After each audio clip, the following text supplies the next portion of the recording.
आप बोले। माननीय सभापति महोदय, आज इस पुराने वक्त की आखिरी रात में खड़े होकर इस नए वक्त के आगाज की नई सुबह के दिन मैं प्रधानमंत्री श्री नरेंद्र मोदी जी, हमारे अल्पसंख्यक मामलों के मंत्री किरण रिजिजू जी का मैं बहुत इस्तकबाल करता हूं। जब वक्त के ऊपर हम बात कर रहे हैं, वक्त की रुखसती का वक्त आ गया है और नई वक्त की नई सुबह होने का वक्त आ गया है। अगर हमें इस पे बात करनी है तो मुझे चार दृष्टि से बात करनी पड़ेगी। एक, इस बिल के तकनीकी प्रावधान जिस पे बहुत सारे लोग बहुत कुछ बोल चुके हैं। दूसरा है वक्त की अवधारणा। तीसरी है वक्त की राजनीति। और चौथा है वक्त की राजनीति के नाम पर होने वाली वह सांप्रदायिक बनाम सेकुलर की राजनीति। सबसे पहले हमारे नेता सदन माननीय नड्डा जी ने बताया कि किस विस्तार के साथ इस वक्त कमेटी ने काम किया, किस शिद्दत के साथ हमारी सरकार ने काम किया। और चाहे वक्त कमेटी के जेपीसी के चेयरमैन हमारे उस सदन के सदस्य जगदम्बिका पाल जी रहे हो, हमारे मंत्री जी रहे हो, सबने जिस शिद्दत से काम किया है, तो उनके लिए मैं माननीय प्रधानमंत्री जी अपनी सरकार की तरफ से कहना चाहता हूं कि उन्होंने एक इबादत के भाव से काम किया है। तो मैं कहना चाहता हूं, इबादतों की तरह मैं ये काम करता हूं, अपने फर्ज को झुककर सलाम करता हूं।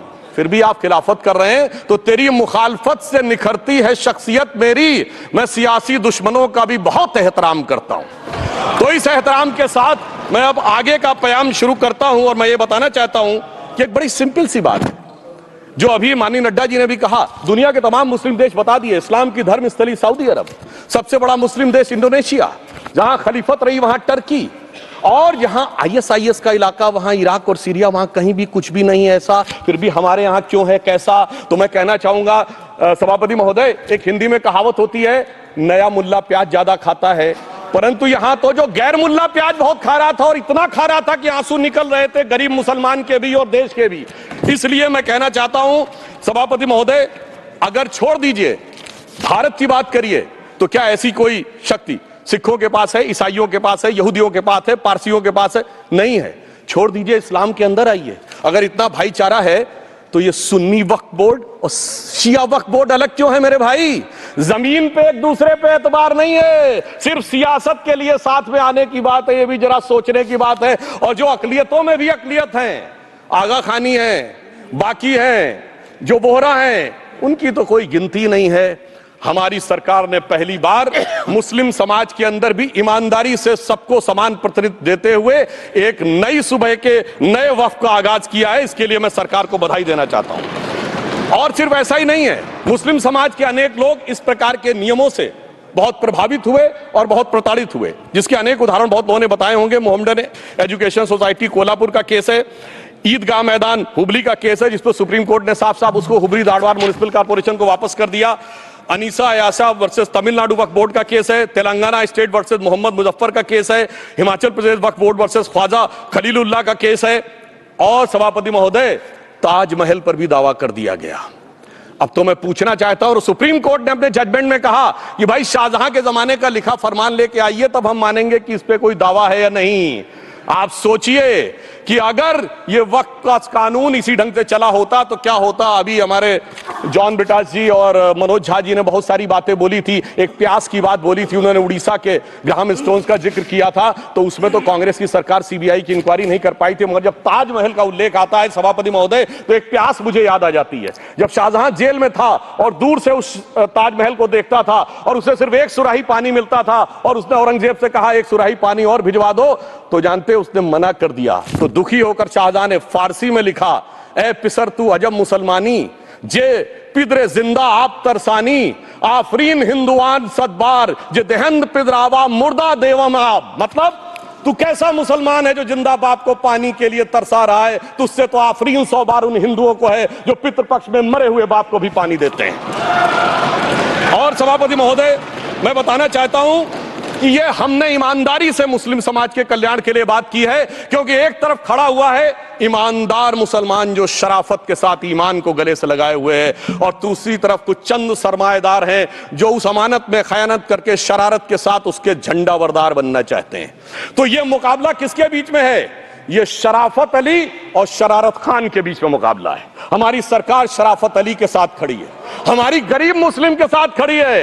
ये गरीबों गुर्बत वाले गुर्बत अली और सरमाएदारे वाले गाजी खान के बीच का इलाका है।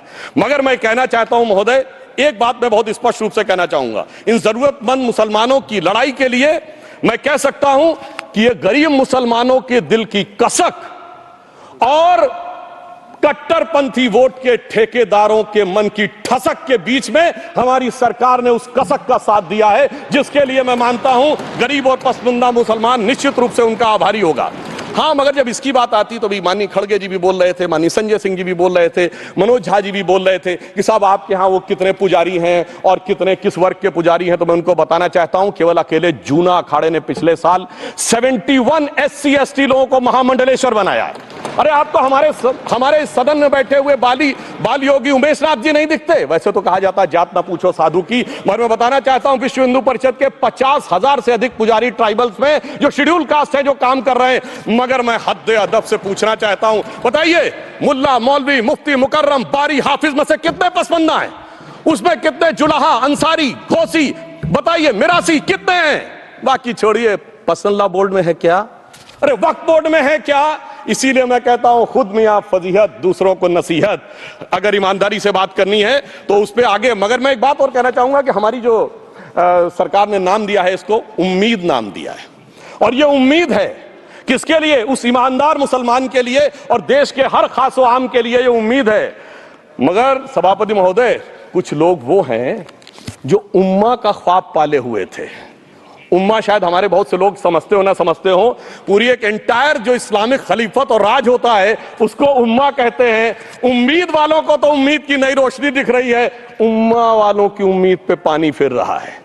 तो ये उम्मीद और उम्मा के बीच का भी मामला है। परंतु मैं ये भी कहना चाहूंगा सभापति महोदय, इसके बाद सिर्फ ऐसा ही नहीं था, प्रॉपर्टीज के ऊपर, तमाम सरकारी प्रॉपर्टीज पे जिसमें बहुत डिटेल में हमारे साथी लोग गए, मैं डिटेल में नहीं जाना चाहता। भोपाल का विषय है, हैदराबाद का विषय है, मुंबई का है, लखनऊ का है, पटना का है, बहुत प्रकार से है। माननीय लालू प्रसाद यादव जी का विषय जब बताया गया था तो बहुत ज्यादा हमारे मनोज झा जी बोल रहे थे, तो अब मैं उसके डिटेल में नहीं जाना चाहता हूं। सबने वो वीडियो देखा है। बस एक लाइन में उनके लिए कहना चाहूंगा, वो कुछ भी बोल रहे हैं, जिसे कहते हैं बिगड़ी बात बने नहीं लाख करो किनकोए, रहीमन बिगड़े दूध को मथे न माखन होए। अब जो बोलना था वो बोल चुके, सबके सामने वो आ चुका।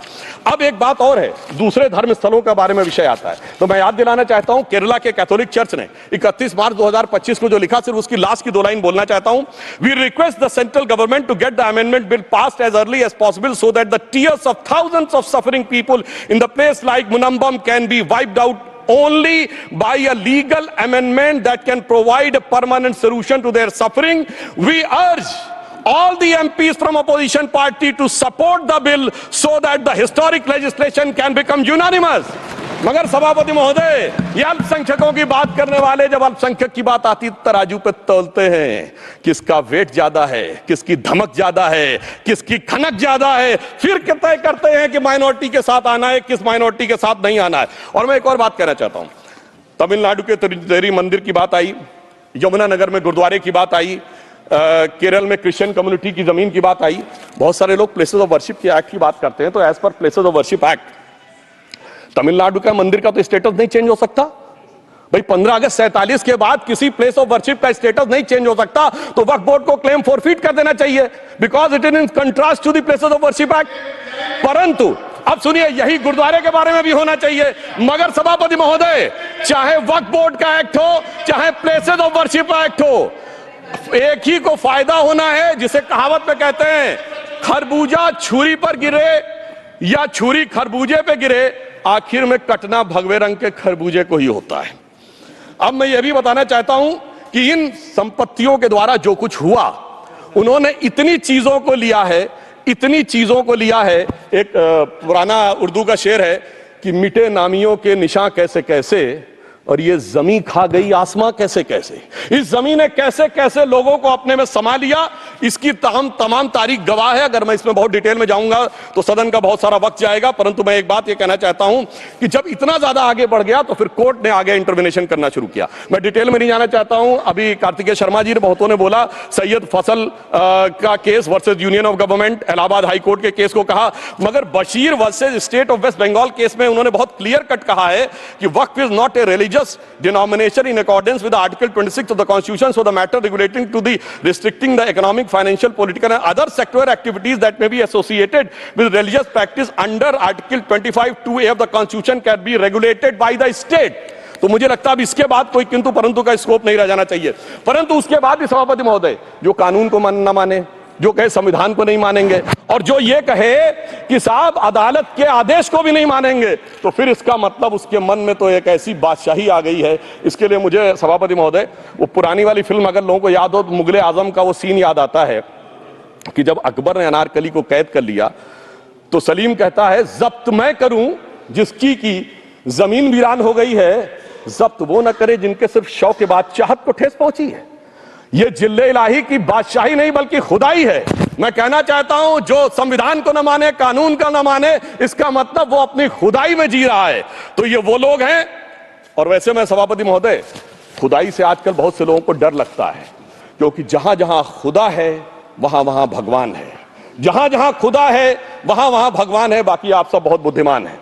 अब मैं ये भी बात कहना चाहता हूं, और वैसे आखिर में उस अनारकली को कैद से छुड़ाने के लिए सलीम का एक हिंदू साथी दुर्जन सिंह ही आया था। मैं कह सकता हूं कि वक्फ की इस मुकद्दस जमीन को अगर कैद करके रखा है तो उन चंद लोगों ने जिनके दिमाग आज भी उन चीजों में भरे हुए हैं कि कोई समझता हम तो किसी जमाने में हुक्मरान वक्त थे, कोई कहता हुजूर नवाब थे, कोई कहता बादशाह आलमगीर थे, कोई कहता है बादशाह गाजी जिंदा पीर थे।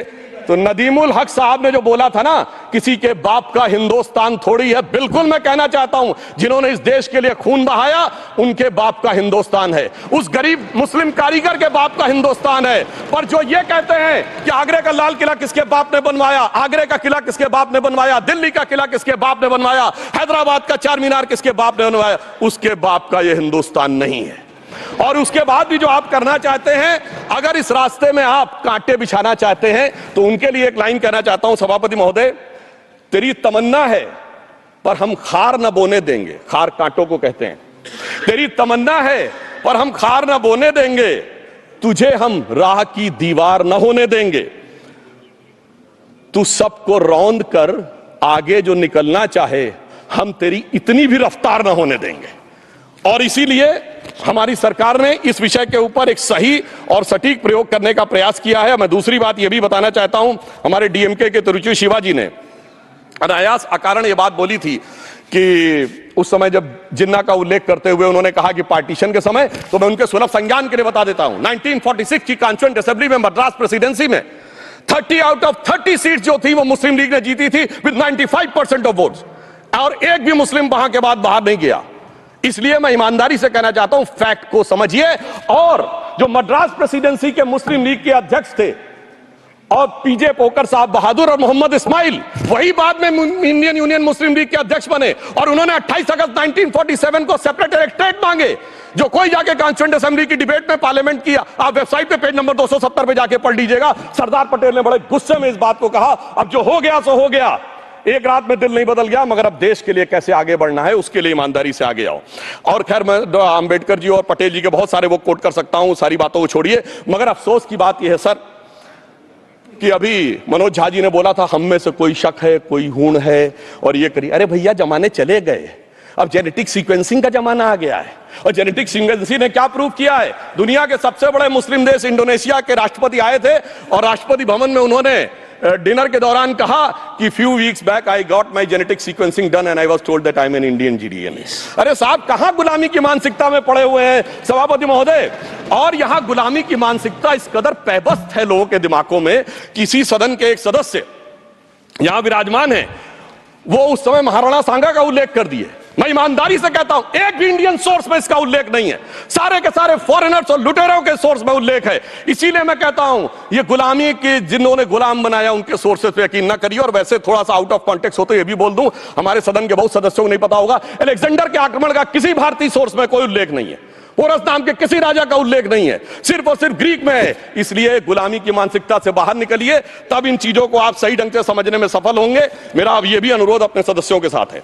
वक्त की अवधारणा के बारे में बहुत कुछ बोला जा चुका है कि ये ओरिजिनली कहां से आया, पर मैं इतना कहना चाहूंगा, सबसे पहले वक्त का उल्लेख आता है जब ससनिड एम्पायर को खलीफा उमर ने कैप्चर किया, तो आज का जो सदर्न इराक है उसके इलाके को उन्होंने वक्फ डिक्लेयर किया और वो स्टेट के द्वारा कंट्रोल होता था। स्टेट के बारे में माननीय नड्डा जी ने अभी बताया कि बड़े बड़े देशों में किस ढंग से होता था। सर सैयद अहमद खान ने भी वक्फ को मूल इस्लाम का हिस्सा न मानते हुए इसके लिए मुजार शब्द कहा है, जो शरिया के अंतर्गत आता है, और इसी के लिए उन्होंने फतवा आलमगीरी को भी कोट किया था। और इसीलिए 1894 की जो प्रिवी काउंसिल का जजमेंट जो आया था वो वक्फ अल औलाद के खिलाफ आया था। मगर सभापति महोदय, 1906 में कलकत्ता कांग्रेस अधिवेशन में कांग्रेस ने प्रस्ताव पारित किया कि प्रिवी काउंसिल के जजमेंट में कुछ गलती है, इसे बदलना चाहिए, क्योंकि 1904 में जिन्ना कांग्रेस को ज्वाइन कर चुके थे। इसलिए मैं कहना चाहता हूं, फिर 1913 में वो जजमेंट बदला गया। हमारे सदन के बहुत से सदस्यों ने इस सदन और दूसरे सदन में बोला है, मैं एक सेंटेंस बोलता हूं, लगेगा जैसे वही लोग बोल रहे हैं। वर्ड ये है, कोट है, since the bill was introduced to administer the Muslim law for मुसलमान्स, so the question of public policy does not arise. लगता है जैसे हमारे कोई सदस्य बोल रहा हूं। सर, ये मोहम्मद अली जिन्ना ने अप्रैल 1913 में ही used this word while moving the report of the select committee to the imperial legislative council. Sir, 1913 से 2013 तक भाषा ही नहीं बदली, और आज भी भाषा नहीं बदल रही है। हमें ईमानदारी से, और उस समय यूपी और बंगाल ने उसका विरोध किया था, आज यूपी और बंगाल के लोग किस तरीके से साथ में है वो पूरी तरीके से दिखाई पड़ता है। इसलिए हम ये कहना चाहते हैं, हाँ, एक प्रश्न बहुत उठाया जाता है कि केवल मुस्लिम ही वक्फ को क्यों दान दे सकता, ऐसा वक्फ बोर्ड में क्यों संशोधन किया गया। मैं ईमानदारी से कहना चाहता हूं, ऐसा नहीं कि मैं इस्लामिक मामलों का बहुत बड़ा आलिम फाजिल जानकार हूं, मगर इस्लाम में बहुत साफ मान्यता है कि जो गैर मुस्लिम है उसकी इबादत अल्लाह कबूल नहीं कर सकते, उसकी दुआ कबूल नहीं होगी तो दान कैसे कबूल होगा। साहब, हम इस्लामिक भावना का सम्मान कर रहे हैं। हमारे अल्पसंख्यक मंत्री गए थे तो वो मदीना में एक डेफिनेट लेवल तक जा सकते, उसके आगे नहीं जा सकते। अगर इबादत की इजाजत नहीं है तो साथ जायदाद की इजाजत कैसे हो सकती है। मुस्लिम भावना का सम्मान है, और अगर है तो कोई मुल्ला मौलवी मुफ्ती मुकर्रम बारी आज आके बता दे कि कबूल हो सकती है दुआ, तो हम दान भी कबूल करने के लिए तैयार हैं। और तो और छोड़िए साहब, जब आप कहते हैं कि हर चीज हलाल होनी चाहिए, तो साहब हलाल करने की प्रक्रिया नहीं, हलाल करने वाला भी मुस्लिम होना चाहिए, तब वो हलाल होता था। तो मैं पूछना चाहता हूं साहब, काटने के लिए तो हलाल होने के लिए मुस्लिम जरूरी है, और बांटने के लिए बगैर मुस्लिम के भी हलाल होगा, ऐसा तो नहीं हो सकता। तो जो हमारी सरकार ने किया है वो मुस्लिम भावना के सम्मान के लिए किया है। और जहां तक मैं कहना चाहूंगा, हिंदू समाज के बारे में बात करते हैं, हमारे यहां कोई प्रॉब्लम नहीं है। हमारे यहां कोई ऐसा नहीं कि हज पे कोई गैर मुस्लिम नहीं जा सकता। हमारे देखिए कुंभ में 50 लाख विदेशी आए थे और किसी से नहीं कहा या कन्वर्ट हो जाओ। इसलिए मैं कहना चाहता हूं, हिंदुइज्म की धारणा और बाकी धारणा का जो तुलना करने का प्रयास करते हैं वो बहुत उचित नहीं है। मगर सभापति महोदय, इस वक्त ने कई अद्भुत नजारे दिखाए। इस्लाम में जो काफिर से ज्यादा मुशरिक और शिर्क को बुरा माना गया, नहीं जो भगवान को माने ही नहीं। यहां देखिए वो लेफ्ट के लोग जो कहते हैं धर्म एक अफीम है, वो आज खुदाई खिदमतगार बन के खड़े हो गए। सोचिए कैसा बदलाव आया है। और सर, मुझे एक और चीज नजर आती है, एक पुराना गीत था, वक्त ने किया क्या हसी सितम। तो आज मैं कहना चाहूंगा, वक्त ने किया क्या हसी सितम कि मुस्लिम लीग और शिवसेना मिलके हो गए हम। और मैं कहना चाहता हूं, ये मुस्लिम लीग वो है जिसने सेपरेट इलेक्टोरेट की मांग की थी, और इस शिवसेना के उबाटा के हमारे इस सदन के एक सदस्य हैं। और सर, हमारे साथ मुरली जी बैठे हैं, मुरली देवड़ा जी ने मुझे याद दिलाया, उन्होंने मिलिंद देवड़ा जी ने याद दिलाया, उन्होंने कहा एक जमाने में उन्होंने कहा था मुस्लिमों की नागरिकता छीन लेनी चाहिए। इसीलिए मैं कह रहा हूं, वक्त ने किया क्या हसी सितम, ये दोनों मिलके हो गए हम। और सर, मैं इसके बाद एक टेक्निकल बात कहना चाहता हूं। जब इन्होंने टाइम ड्यूरेशन हटा दिया था और बैक में पीछे जा सकते थे, तो मैं पूछना चाहता हूं सर कि जब ब्रिटिश हुकूमत आई तो उसने तो मुगलों से सारी हुकूमत ले ली थी, तो उनका मालिकाना हक कैसे हुआ। सर, 1707 के बाद तो इस्लामी हुकूमत दिल्ली से खत्म हो गई थी। एक आखिरी मुगल बादशाह शाह आलम के लिए तो बोला जाता था सल्तनते शाह आलम दे लाल किले ते पालम, यानी आज का IGI एयरपोर्ट। तो साहब उसके बाद ये गुजरात के सूरत से लेकर लखनऊ तक उनका मालिकाना हक निकलने कहां से लगा? अरे भाई, जब दिल्ली को कैप्चर किया था अंग्रेजों ने तो सारी जमीन अंग्रेजों की थी। तो जब मैं अपने कांग्रेस के मित्रों से पूछना चाहता हूं, ये जब गवर्नमेंट ऑफ इंडिया एक्ट में पावर डीड ट्रांसफर की थी तो पढ़े नहीं थे क्या, या खोखले कागज पर साइन कर लिए थे, या कागज सही था, आप खोखला करने की बात है? मैं पूछना चाहता हूं, जब 250 साल तक वो हुकूमत ही नहीं रही तो उस हुकूमत के फरमान की लेजिटिमेसी कैसे हो सकती है? ये मैं कानूनविदों के लिए भी एक फूड फॉर थॉट रखने की बात करता हूं। और दूसरी बात मैं कहना चाहता हूं, ये किन हुकूमतों की बात कर रहे हैं सभापति महोदय? अगर सूरत नगर निगम पे दावा है मुगल के जमाने का और तमिलनाडु के मंदिर पर अरकाट के नवाब का, सभापति महोदय, ये वो हुकूमतें थी जो जजिया लगाती थी, ये वो हुकूमतें थी जो जिम्मी का कॉन्सेप्ट रखती थी, ये वो हुकूमतें थी जो गाजी की बात करती थी। क्या भारत के संविधान में उन हुकूमतों के फरमान को सही मान्यता देना सही है? बिल्कुल गलत है। मैं कहता हूं, बाबा साहब अंबेडकर के संविधान में यदि आप ऐसी हुकूमतों के फरमान को रखने की कोशिश करते हैं तो this is fraud on constitution. और हमारी सरकार ने अगर बैक डेट से वो बंद किया है तो उस फ्रॉड को रोकने की पूरी व्यवस्था की है। और यहां पर मैं ये भी कहना चाहता हूं सभापति महोदय, जमींदारी उन्मूलन 1948 में हो गया, मगर ये बाद में जमींदार कैसे क्रिएट हो गए? हमने बचपन में विनोबा भावे, हम लोग के जन्म से बहुत पहले की बात है, विनोबा भावे जी के भूदान आंदोलन की बात सुनी थी, जिसमें जमींदारों से पैसा लेके जमीन लेके गरीबों को दी जाती थी। पर सभापति महोदय, कभी आपने सुना कि गरीबों की जमीन जमींदारों को मिल जाए? वो 2013 के बोर्ड ने वो व्यवस्था कर रखी थी। यानी वो भूदान आंदोलन था गांधी जी के शिष्य विनोबा जी का, तो आज के गांधियों के नेतृत्व में भू हड़प आंदोलन शुरू हो गया। अगर वो भूदान आंदोलन था तो ये भू हड़प आंदोलन था। इसलिए मैं एक और बात भी कहना चाहूंगा सभापति महोदय कि जिन हुकूमतों के फरमान की बात की जाती है, एक और फैक्ट है, इसको कोई अन्यथा ना ले, जितने मुस्लिम बादशाह अलाउद्दीन खिलजी के बाद उन्होंने बगदाद की खलीफा का खुतबा पढ़ा है। That is a foreign rule, it's on record. कैसे उसको भारत सरकार मान्यता दे सकती है? इसलिए मैं कहना चाहता हूं, जरा सा गौर से देखेंगे तो हकीकत आपके सामने आ जाएगी। और क्या कभी किसी ने कल्पना की, किसी क्रिश्चियन ने तो नहीं कहा कि इंडिया गेट हमारा है, गेटवे ऑफ इंडिया हमारा है, और चर्च नहीं सही फिर भी चर्च गेट हमारा है? तो फिर यह केवल किसी एक के दिमाग में क्यों आती है? हमने जो इवैक्यू एक्ट के तहत दे दिया था पाकिस्तान के गए लोगों को, क्या हमारे जो सिख और हिंदू भाई आए थे उनकी जमीनें मिली? अरे महाराजा रणजीत सिंह की राजधानी लाहौर थी और काबुल तक था राज, तो क्या उन्होंने जमीनें नहीं दान दी होगी गुरुद्वारे और मंदिरों को? वो मिली? अरे वो तो छोड़िए, ननकाना साहब और करतारपुर साहब तक नहीं मिला था। इससे दिखाई पड़ता है कि कितनी एक तरफा हम लोगों ने कोई निगोशिएट ही नहीं किया और उसे करने की बात कही थी। इसलिए मैं कह सकता हूं सर कि अब हमारी सरकार ने जो संशोधन किए हैं, अब यह मजहबी हुकूमत के फरमान से नहीं, बाबा साहब अंबेडकर के संविधान से चलने वाला है। अब मैं अंत में उस विषय के ऊपर आता हूं जिसे सांप्रदायिक राजनीति बनाम सेकुलर राजनीति इसके ऊपर कहा जाता है। सभापति महोदय, मैं बताना चाहता हूं कि जब आजादी मिली उसके बाद क्या किसी ने डिमांड किया था कि हमें वक्फ बोर्ड चाहिए? नहीं किया था। फिर क्यों 54 में दिया गया? किसी मुस्लिम ने डिमांड किया क्या कि मदरसे चाहिए? फिर क्यों दिया गया? मुस्लिम समाज तो राष्ट्र की मुख्य धारा में आने को तैयार था, इसीलिए यूसुफ खान, दिलीप कुमार के नाम से आने में उन्हें कोई प्रॉब्लम नहीं थी। महजबीन बानो को मीना कुमारी के रूप में आने में प्रॉब्लम नहीं थी। मुमताज बेगम को मधुबाला बन के आने में प्रॉब्लम नहीं थी। हामिद अली को अजीत के रूप में आने प्रॉब्लम नहीं थी। मगर, और मैं यह भी बताना चाहता हूं, मुस्लिम समाज में बहुत बड़ा तबका उस समय इस बात को सोच रहा था, और अभी कपिल सिब्बल साहब बोले, ये उस चीज के वकील नहीं, इन्हें पता होना चाहिए, पता होगा कि सुन्नी सेंट्रल वक्फ बोर्ड राम मंदिर में 1961 में मुद्दई बना है, 12 साल के बाद, क्योंकि के मोहम्मद ने लिखा है कि एक बहुत बड़ा तबका था जो ये मानता था कि हमें इस चक्कर में नहीं पड़ना चाहिए।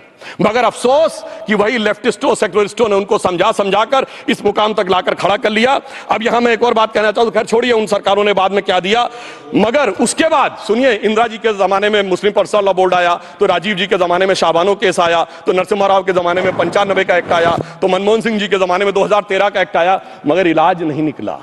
तो इसे एक शेर में कहूंगा कि मरीजे सेकुलर इश्क पर लानत खुदा की, मर्ज बढ़ता गया जो दवा की।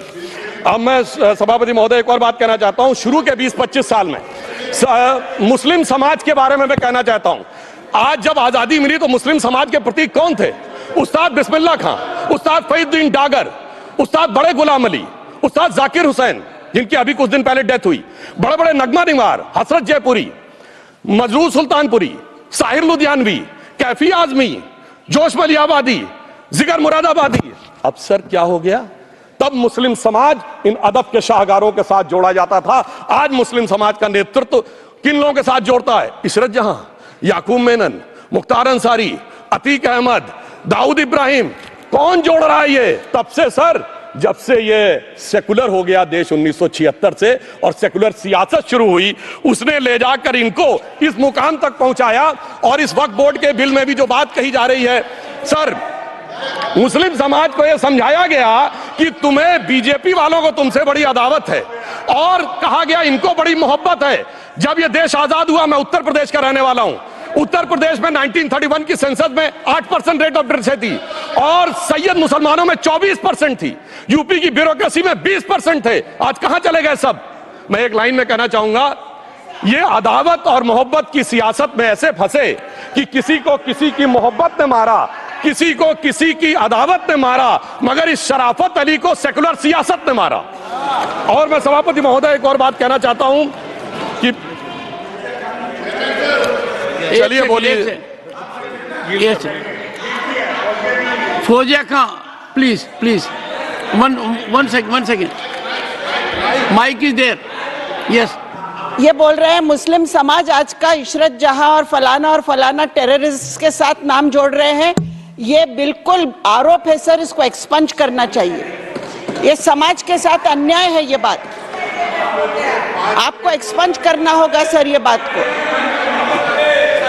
एक honorable member, if you would carefully go through what Sudhanshu has said, I am sure you will appreciate his spirit. Just think for a moment. He has not cast any aspersions. Sudhanshu, go ahead. Time में जवाब दूंगा और उसके बाद ये हमारा सदन माने ना माने, जो देख रहे होंगे उनके लिए कहना चाहता हूं sir, doctor APJ Abdul Kalam. One second. काहे परेशान? Vaiko ji, honorable member, Vaiko ji, oh my God, Vaiko ji,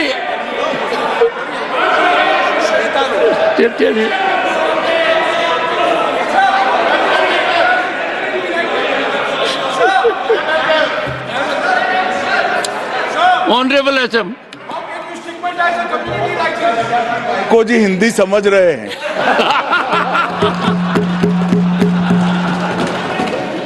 One second. Fauzia Khan, one second. First, I think. One second. Sir क्या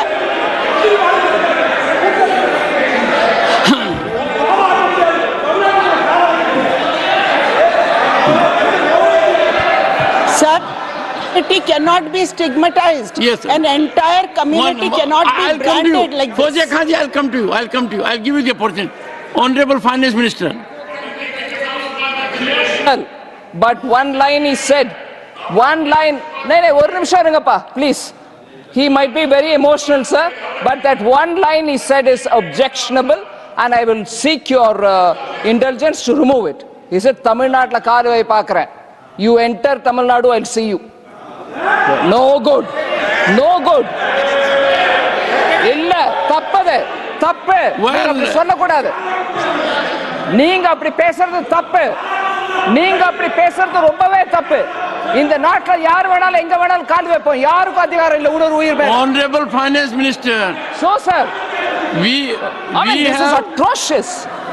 You set foot in Tamil Nadu and take care. What is that language? We have a Home Minister after a long time who has brought about changes unthinkable. What he said, you can be fully assured. Yes, Honorable Home Minister. Yes, Jairam ji. Minister, please. If the Yes, Honorable Finance Minister has found a statement objectionable, Jairam ji, the statement of the Honorable Member stigmatizing a whole community is objectionable. Oh. And what is worse is the chairman lending respectability to that view. Oh my. That is even worse. Honorable that is even worse. मान्यवर सुधांशु जी ने मुसलमानों के लिए कुछ नहीं किया है, India alliance के लिए किया है। अब मैं एक एक कर कर बता देता हूं। अरे सुनो ना भाई, आप सुनो तो। अरे दिग्विजय सिंह सुनिए, मैं खड़ा हूं ना अपने पैर पर। मान्यवर, सुधांशु जी ने कहा इशरत जहां, यही एनसीपी पार्टी ने इशरत जहां के घर पर जाकर रुपयों का इनाम भी दिया था और उसको शहीद बताया था। दूसरा कहा अतीक अहमद किस पार्टी से थे? इंडिया अलायंस की। दूसरा कहा अंसारी किस पार्टी से? कांग्रेस और इंडिया अलायंस के। ये सारे नाम आपके साथ जुड़े हैं भाई। उल्टा उन्होंने तो मुसलमान कम्युनिटी से तो ढेर सारे शायरों का नाम दिया जिन्होंने साहित्य की सेवा की और ढेर सारे साहित्य की रचना की। मन Sudhanshu, he is not yielding now. Sudhanshu, सबसे पहले मैं तमिलनाडु का जवाब देना चाहता हूं। yes, सभापति महोदय, तमिलनाडु से ही डॉक्टर एपीजे अब्दुल कलाम थे और मैं सारे सदन से कहना चाहूंगा, डॉक्टर कलाम का नमाज जनाजा और याकूब मेनन का नमाज जनाजा एक ही दिन हुआ। कितने लोग याकूब मेनन के नमाज जनाजा में गए और कितने डॉक्टर कलाम के नमाज जनाजा में गए? डॉक्टर कलाम मेमोरियल पे कितने लोग की फोटो है? दिखाएं मुझे, सोशल मीडिया पे पोस्ट की हो। मगर अफजल हालात का मारा था, आपके एक मंत्री का ऑफिशियल ट्वीट है, वो इस सदन के सदस्य नहीं तो मैं नहीं बोल रहा हूं। याकूब मेनन की जुडिशियल किलिंग हुई, आपके एक नेता का, मिनिस्टर का ऑफिशियल ट्वीट है, सदन के सदस्य नहीं है इसलिए नहीं बोल रहा हूं। और सर 26/11 आरएसएस ने कराया, सदन के सदस्य बैठे हुए हैं। हाफिज साहब और सुनिए, जाकिर नाइक शांति का मसीहा सदन में सदस्य बैठे हुए हैं। सर किसने जोड़ा? मैं नहीं कह रहा हूं जोड़ा, हमने किससे जोड़ा मैं बताना चाहता हूं। मैं अपनी बात, सर मैंने नाम किसी का नहीं लिया। सर आपने उड़ता तीर क्यों पकड़ लिया? सर मैंने नाम नहीं लिया, उड़ता तीर क्यों पकड़ लिया? सर मैं पूरी बात करूं। सर मैं कहना चाहता हूं, हमारी सोच मुस्लिमों के बारे में और इनकी सोच में क्या अंतर है। देखिए, जिन लोगों ने मुस्लिम हिस्ट्री नहीं पढ़ी उन्हें मैं बताना चाहता हूं। एक दो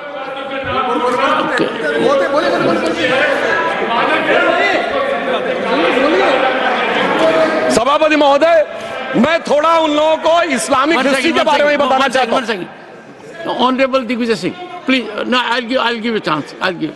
माननीय सदस्य, ऑनरेबल दिग्विजय सिंह जी। माननीय सभापति महोदय, जो माननीय सदस्य ने बात कही है, मैं सुन रहा था डॉक्टर त्रिवेदी जी की बात।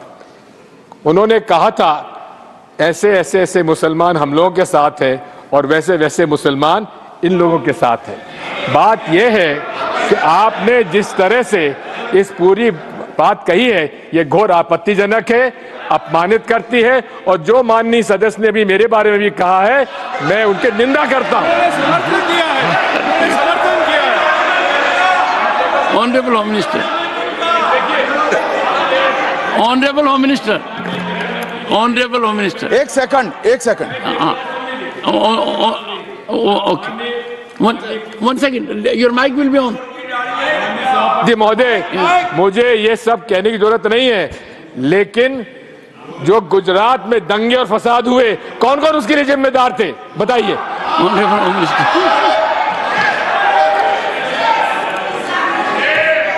मान्यवर, मैं ध्यान से बारीकी से पूरे संवाद को सुन रहा हूं।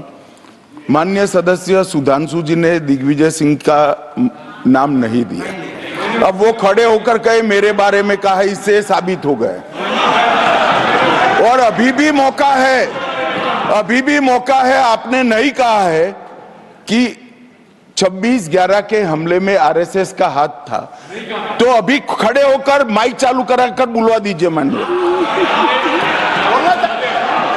और आपत्तिजनक बात है, मैंने ये बात कभी नहीं कही है, ये आप लोगों का प्रचार है। मेरी आपत्ति इस बात की थी कि सभी माननीय सदस्य ने और बात कही है कि अब हमारे तरफ ऐसे ऐसे मुसलमान थे और वैसे वैसे मुसलमान हम लोग की तरफ थे। ये पूरे समाज के साथ, पूरे अल्पसंख्यक समाज के साथ अपमानजनक बात है।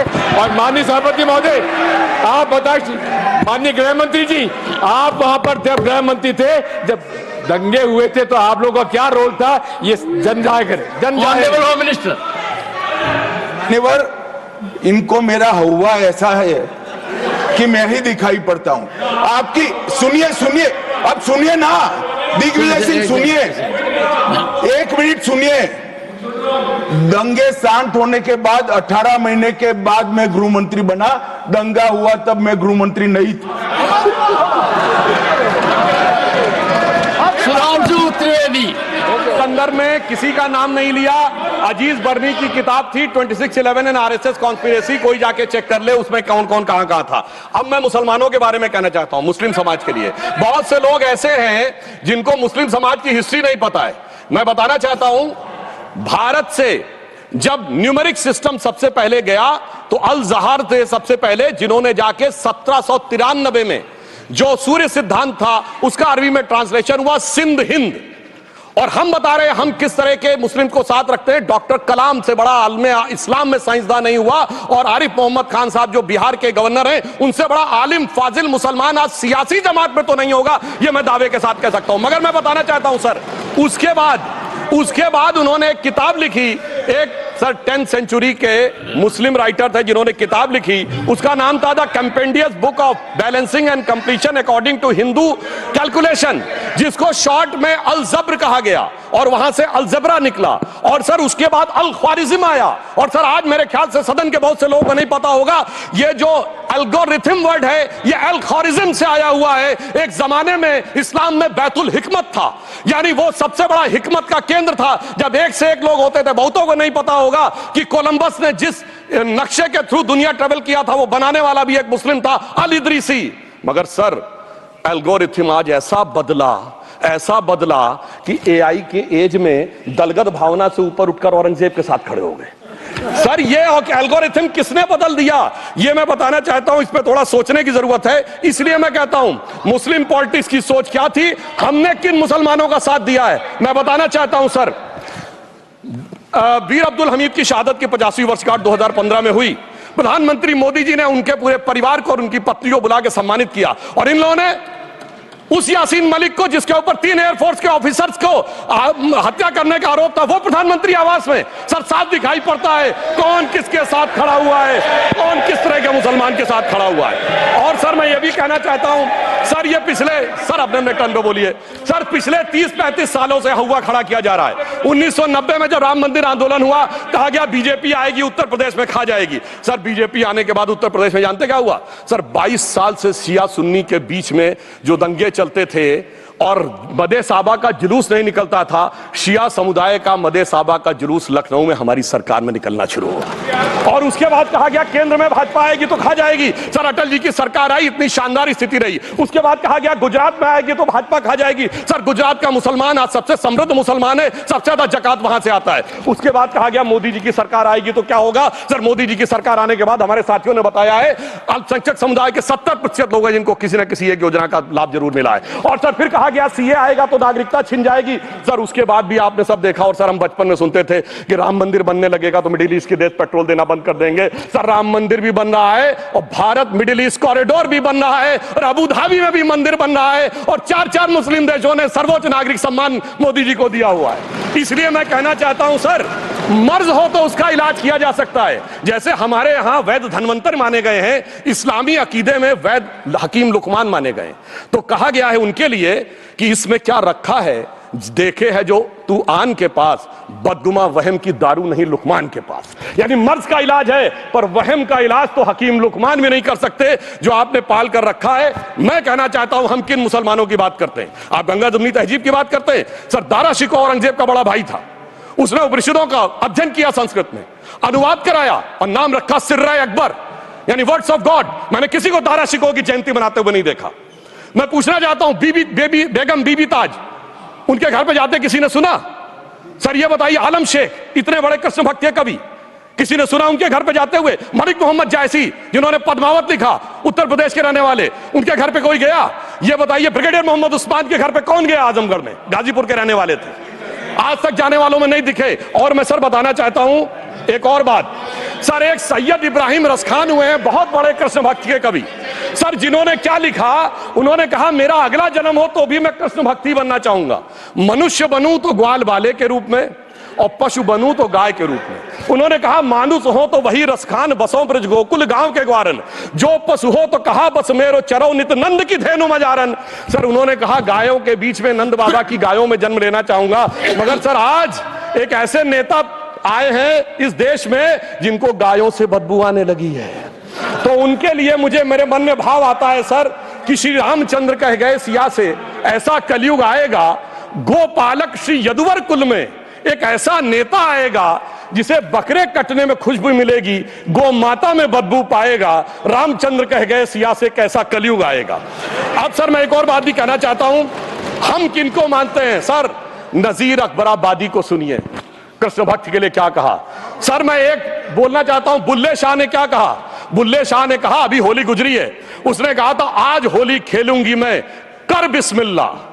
उन्होंने आगे कहा अलस्तु भी रबिकुम प्रीतम बोले, सब सखियों ने घूंघट खोले, नाम नबी की रतन चढ़ी, सुनिएगा, नाम नबी की रतन चढ़ी और बूंद पड़ी अल्लाह अल्लाह, आज होली खेलूंगी मैं, कर बिस्मिल्लाह। तो मैं भी कहता हूं अब बिस्मिल्लाह करिए और उसके बाद हमारे इस सहयोग करिए, इस सकारात्मक उसका, वरना अल्हम्दुलिल्लाह जो हम मुसलमानों के लिए और देश के लिए करना चाहते हैं उसमें हमें सफलता जरूर मिलेगी।